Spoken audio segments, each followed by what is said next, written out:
ఉన్న బంగారాన్ని విడిపించి ఆ రోజు ఆన్లైన్ రేటుకే మేము కొంటాం. Sharma gold company. Hello Ram గారు. ఆయన రాజు, మన ఆలోచన ఎప్పటికైనా సరే అండి నిజమవుతుంది అని చెప్పడానికి సైన్స్ ఏ విధంగా పనిచేస్తుంది అండ్ మన ఆలోచన ఎగ్జిక్యూట్ చేసే కొద్దీ చాలామందికి థాట్ ఉంటుంది. అంటే నాకు ఇది చెయ్యాలి, నేను ఇది సాధించాలి, నేను కోరుకునేది జరగాలి అనేటువంటిది ప్రతి ఒక్కరికి ఉంటుంది. ఈవెన్ ఒక్కొక్కరికి ఒక్కొక్క కోరిక ఉంటుంది సార్. బట్ ఆలోచన వచ్చేటప్పటికి ఇదైతే బాగుంటుంది, అదైతే బాగుంటుంది, అంటే ఫెయిల్యూర్ మోడల్లోకి వచ్చినప్పుడు అది అలా జరుగుంటే బాగుంటుంది అని అనుకుంటారు. బట్ అది ఒక ఆలోచన సక్సెస్ అవ్వాలి అని అంటే దాని వెనక సైన్స్ పాత్ర ఏ విధంగా ఉంటుంది, అది ఎలా పని చేస్తే డెఫినెట్గా మనకి వర్కౌట్ అవుతుంది, అంటే మనం అనుకున్నది ఏ విధంగా జరుగుతుంది ఫెయిల్యూర్ అవ్వకుండా, దానికి విజువలైజేషన్ అసలు ఎలా పనిచేస్తుంది? గుడ్ నారాజు. అసలు ఆలోచన అని అంటూనే అది యాక్చువల్గా శక్తి స్వరూపం, అంటే ఎనర్జీ ఉంటుంది ఆలోచనలో. ఏ ఆలోచన చేసినా అందులో ఎనర్జీ ఉంటుందన్న సత్యం తెలుసుకున్న మరుక్షణం నీ ఆలోచన మీద నీకు పట్టు దొరుకుతుంది. అసలు ఆలోచనలో శక్తి ఉన్నప్పుడు నువ్వు నెగిటివ్గా ఆలోచిస్తే శక్తివంతమైన నెగిటివ్ ఫలితాలు వస్తాయని, పాజిటివ్గా ఆలోచిస్తే పాజిటివ్గా అనుకూలంగా జీవితం మరలుతుందని నీకు అర్థమవుతుంది. మరి ఆలోచనల శక్తి ఎట్లా ఉంది? అసలు ఆలోచనలు పక్కన పెడితే ఈ ఆలోచనలకు మన జీవితం మారడానికి సంబంధం ఏంటి? ప్రతి వస్తువు శక్తి స్వరూపమే. మనం ఒక వస్తువును బ్రేక్ చేస్తే మాలిక్యూల్స్ ఉంటాయి, మాలిక్యూల్స్ నుంచి నువ్వు ఫర్దర్ బ్రేక్ చేస్తే ఆటమ్స్ ఇంకా సబ్ ఆటమ్స్, పరమాణువు స్థాయికి వెళ్తే ఏ వస్తువునైనా బ్రేక్ చేసి పరమాణువు స్థాయికి వెళ్తే అది శక్తి రూపమే తప్ప అందులో వస్తు రూపం కాదు. ఉదాహరణకు మనం మైక్ చూస్తున్నాం, కోటు చూస్తున్నాం, షూ చూస్తున్నాం, ఇవన్నీ రకరకాలైన రూపాలే తప్ప అందులో బ్రేక్ చేసి లోపలికి ఎత్తే చివరికి శక్తే. వాటి స్ట్రక్చర్ వేరు అవటం వల్ల వస్తువులు వేరుగా మనకు కనిపిస్తాయి తప్ప అందు లోపల ఉన్నది శక్తే. ఆ శక్తి ఎప్పుడు విడుదల చేస్తూ ఉంటుంది. ఇది సైంటిఫిక్గా అందరికీ తెలుసు. ఎనర్జీని అర్థం చేసుకోవాలంటే దేన్నైనా బ్రేక్ చేసి ఆటమిక్ లెవెల్లో మనం చూస్తే, ఆ పరమాణువు స్థాయిలో చూస్తే అది శక్తి అని అర్థమవుతుంది. నిజం చెప్పాలంటే మన తత్వవేత్తలు పురాణంలో చెప్పినవి కానీ చాలా గొప్ప గొప్ప మహామునులు మహాపురుషులు మన పూర్వకాలంలో చెప్పిన అన్నీ ఈ వస్తువు ప్రపంచమంతా వస్తువుగా కనిపిస్తుందే కానీ అంతా శక్తి స్వరూపమే, అంతా మిథ్య అన్నారు. అది కూడా నిజమని అనిపిస్తుంది మనకి. లిటరల్ మీనింగ్ కూడా వాటిలో శక్తే ఉంది. సో ఈ శక్తికి ఎప్పుడు వైబ్రేట్ చేస్తుంటుంది అనేది మనకు తెలియదు. ఈ శక్తి ఊరికే ఉండదు. It will send signals, it will be vibrating. శక్తి స్థాయిని బట్టి వైబ్రేషన్ స్థాయి ఉంటుంది. అంటే మాలిక్యూల్స్ స్థాయిని బట్టి ఒక్కొక్కటి అత్యంత ఈజీగా మార్చగలిగినవి థాట్, ఆలోచనలు. అందుకే మనం ఆలోచనలు చాలా తొందరగా మార్చుకోగలం, చాలా డైనమిక్గా ఉంటుంది. వాటి వైబ్రేషన్స్ చాలా తేలికగా ఉంటాయి. అందుకే మనం అనుకున్నవి వెంటనే పని జరగడం కానీ చేయడం కానీ, అనుకున్నవి ఎక్స్పీరియన్స్ అవ్వడం కానీ చాలా తక్కువ స్థాయిలో అప్పటికప్పుడు మనకు అనుభవాలు ఎదురవుతుంటాయి. ఎందుకంటే ఆలోచనలకు ఉన్న వైబ్రేషన్ తేలిక స్థాయిలో ఉంటుంది. నేను ఒక పని చేయాలనుకున్నాను, వంటిల్లో వెళ్ళి టీ చేయాలని అనుకున్నాను అని అనుకోవడం ఆలస్యం శరీరం కదలడం మొదలు పెడుతుంది. కదలడం ఆలస్యం మైండ్ ఆలోచన చేయడం మొదలు పెడుతుంది. నేనేం చేయాలి, ఏం తయారు చేసుకోవాలి, ఏం దగ్గరికి తెచ్చుకోవాలి అని. మన ఆలోచన మన యాక్షన్ని డిక్టేట్ చేస్తుంది. అయితే వస్తువులు మాలిక్యూల్స్ వాటి ఏర్పాటు చాలా థిక్గా ఉంటుంది కాబట్టి వాటి కదలికకు వైబ్రేషన్కి కొంత శక్తివంతంగా ఇవ్వాల్సిన అవసరం ఉంది. ఆ శక్తివంతమైనవి ఏవి కనెక్ట్ అయితే there is a law of radiation. Law of radiation అంటే ఏ స్థాయిలో ప్రకంపనలు ఉన్నాయో అదే స్థాయిలో ప్రకంపనలు ఉన్న ఏ వస్తువుకైనా అది కనెక్ట్ అవుతుంది. Now we're coming to the point. ఏ వస్తువుకైనా సరే వాటి స్థాయి ప్రకంపనలు అవే స్థాయి ప్రకంపనలు ఎక్కడున్నాయో వాటితో కనెక్ట్ అవుతుంది. మన ఆలోచనలు ఒక వస్తువు స్థాయి, ఒక సంఘటన స్థాయి, ఒక స్థితి స్థాయికి మన ఆలోచనల ప్రకంపనలను కనెక్ట్ చేయగలిగితే then you are able to connect with that and you will attract that. ఇప్పుడు మనం ఎప్పుడైతే ఆలోచన చేస్తున్నామో, ఇందాక మన శక్తి ఉంటుంది ఆలోచనల్లో అన్నాం, ఎలక్ట్రికల్ పవర్ ఉంటుంది, మ్యాగ్నెటిక్ పవర్ ఉంటుంది. ఎలక్ట్రికల్ పవర్ వల్ల ప్రసారం అవుతుంది మన ఆలోచన, మ్యాగ్నెటిక్ పవర్ వల్ల ఆకర్షింపబడుతుంది ఆలోచన. సో ఎమోషన్ ఏం చేస్తుందంటే it has got a magnetic power. విజువలైజేషన్లో మన జీవితంలో మార్పు రావడం కోసం, ఆలోచనల్లో మార్పు రావడం కోసం, ఆలోచనలో శక్తి ఉందని తెలుస్తూనే, ఆ శక్తికి ఎలక్ట్రోమాగ్నెటిక్ పవర్ ఉందని తెలుస్తూనే, ఈ ఎలక్ట్రోమాగ్నెటిక్ పవర్ మనకి ఏం కావాలనుకున్నామో, ఏది ఆనందాన్ని ఇస్తుందో, ఏది సాధించాలనుకున్నామో అది సాధించే దాని ఊహను ఎప్పుడైతే తెచ్చుకున్నావో, ఆ ఊహకు సంబంధించిన సంఘటనకు కలిగిన అదే రకమైన ప్రకంపనలు ఇది కనెక్ట్ అవ్వడం మొదలు పెడుతుంది. అందువల్లే చిన్న చిన్న సంఘటనలు మనం అనుకుంటే బేసిక్ స్థాయిలోనే ఒక్కొక్కసారి ఎవరి గురించి అయినా మనం అనుకుంటూ ఉంటే వాళ్ళ దగ్గర నుంచి ఫోన్ వస్తుంటుంది. ఇప్పుడే మీ గురించి మాట్లాడుతున్నామంటే వాళ్ళు ఎదురవడం మొదలు పెడతారు. ఇవన్నీ మన ఆలోచనల ప్రకంపనల స్థాయికి ఈజీగా కనెక్ట్ అయిన విషయాలు. కొన్ని సంఘటనలు జరుగుతాయి, అవి యాదృచ్ఛికంగా ఉన్నట్టుంటాయి. మనం అంటాం కోయిన్సిడెన్సెస్ అని. ఈ కోయిన్సిడెన్సెస్కి పవర్ పెంచితే then immediately you start attracting what you want.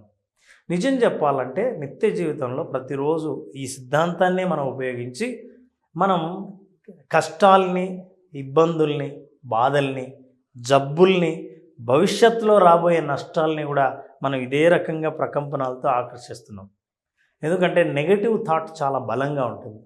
ఈ ఆలోచనకి ఈ డబల్ ఎఫెక్ట్ ఉండి, ఈ ఒక్కసారి నెగటివ్ థాట్ వచ్చిందంటే మళ్ళీ దానిపైన ఇంకో థాట్ స్నోబాల్ ఎఫెక్ట్ అంటాం. ఆ నెగటివ్ థాట్ విపరీతమైనప్పుడు దాని శక్తి పెరిగి నెగటివ్ సంఘటనలు నీ జీవితంలోకి వస్తాయి. అందుకే చాలామంది మన దగ్గరికి వచ్చే వాళ్ళు కూడా పర్సనల్గా కోచింగ్కి వస్తున్నప్పుడు అంటారు, నెగిటివ్ థాట్స్ని ఆపలేకపోతున్నామండి అని. డబల్ చేస్తున్నాం దాని శక్తి పెంచుతున్నాం. పెంచడం ద్వారా మీరు ఏదైతే జరగకూడదు అనుకుంటున్నారో మీ జీవితంలో అవే జరుగుతూ ఉంటాయి. So law of radiation, law of energy అని మనం ఆలోచిస్తే ప్రతి చోట శక్తి ఉంది. ఆ శక్తికి కనెక్ట్ అయ్యే శక్తిని నీ ఆలోచనలో నువ్వు యాడ్ చేయాలి. అలా యాడ్ చేయాలంటే ఒక విజువలైజేషనే మార్గం.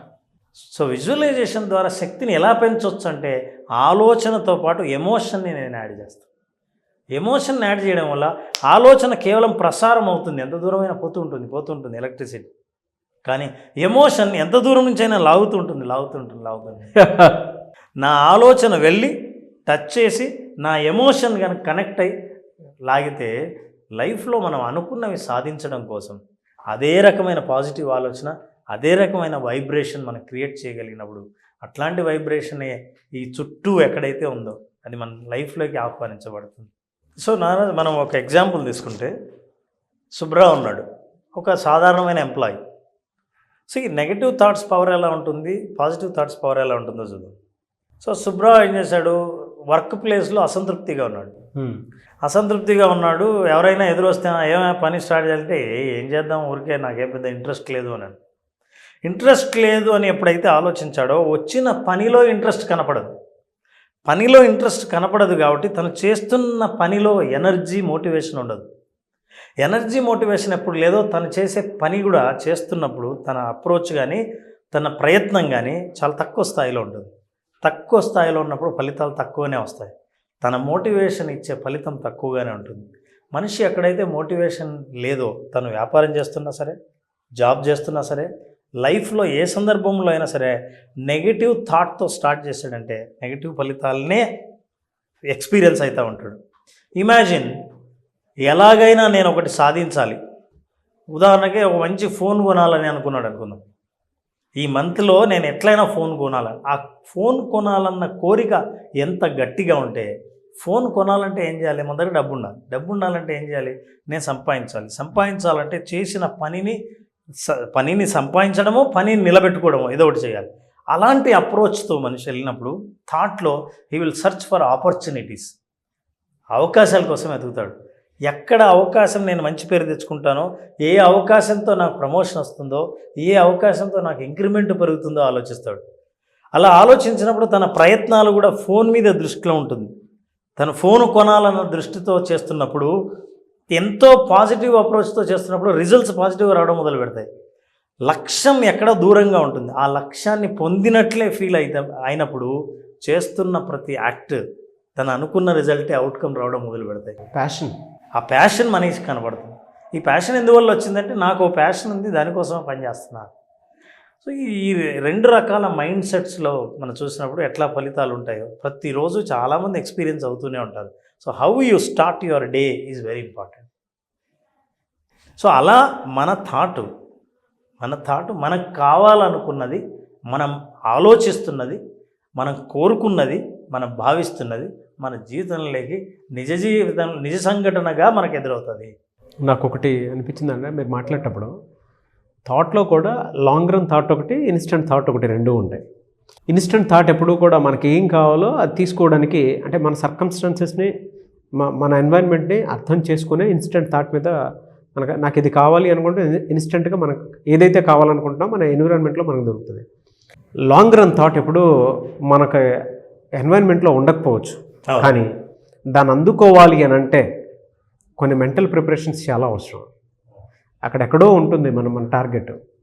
ఇక్కడి నుంచి అక్కడికి మనం తీసుకొని రావాలి అని అంటే మీరు నా చేత ఒక బ్లైండ్ ఫోల్డ్ చేయించేది గుర్తుంది కదా, మధ్యలో అక్కడెక్కడో వాటర్ బాటిల్ టార్గెట్ ఉంటే త్రూ విజువలైజేషన్ ఎలా చేయొచ్చు అనేది చెప్పారు. బిఫోర్ విజువలైజేషన్ నేను తప్పుగా చేసి ఏదో కింద మీద పడ్డాను. ఇక ఇప్పుడు మైండ్లో ఎండ్ బాటిలే ఉంది. బట్ దాన్ని ఎలా రీచ్ అవ్వాలనేది ఆటోమేటిక్గా మన థాట్లో అలా రిలీజ్ తీసుకుని వెళ్ళిపోతూ ఉంటుంది.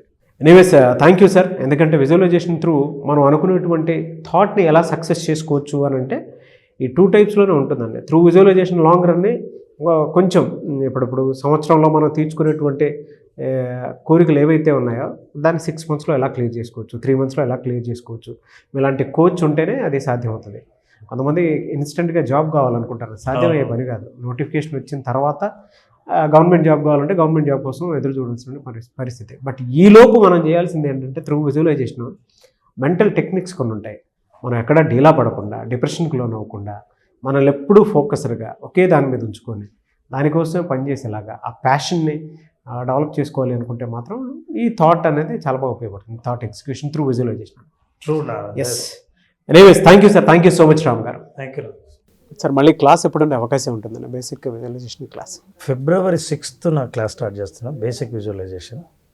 సో బేసిక్ విజువలైజేషన్లో అసలు మనిషి ప్రశాంతతను ఎట్లా సాధించాలి, ఈ ప్రశాంతత నుంచి భవిష్యత్తుని ఎట్లా సృష్టించుకోవాలి అని తెలుసుకోవాల్సిన వాళ్ళు ఉంటే, అసలు నా భవిష్యత్తు ఎట్లా పోతుందో అగమ్యగోచరంగా ఉంది అని అనుకున్న వాళ్ళు ఒక గమ్యాన్ని చూడాలనుకుంటే విజువలైజేషన్ బేసిక్స్ అటెండ్ అవుతాయి. ఈ కింద కనిపించే నంబర్కి ఫోన్ చేసి రిజిస్టర్ చేసుకుంటే 5 రోజుల పాటు అమేజింగ్ అనుభవాన్ని మనం ఇస్తాం. డెఫినెట్గా సార్. ఎనీవేస్ థ్యాంక్ యూ అండి. Thank you so much Ram garu. Thank you Nagesh. So చూసారు కదండి ఈ వీడియోపై మీ అభిప్రాయాన్ని కమెంట్ బాక్స్లో పోస్ట్ చేయండి. ముఖ్యంగా మీరు కనుక February 6th visualisation class attend అవ్వాలి అనుకుంటే స్క్రీన్ మీద మీ కాంటాక్ట్ నెంబర్ కనిపిస్తుంది. దాన్ని మీరు కాల్ ఆర్ మెసేజ్ వాట్సాప్ చేసి వెంటనే ఎన్రోల్ చేసుకోండి.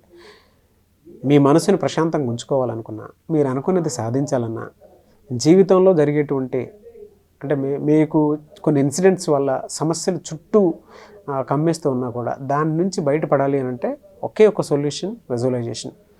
సో ఆసక్తి కలిగిన వారు స్క్రీన్ మీద కనిపిస్తున్న నెంబర్కి కాల్ ఆర్ మెసేజ్ వాట్సాప్ చేసి వెంటనే ఎన్రోల్ చేసుకోండి.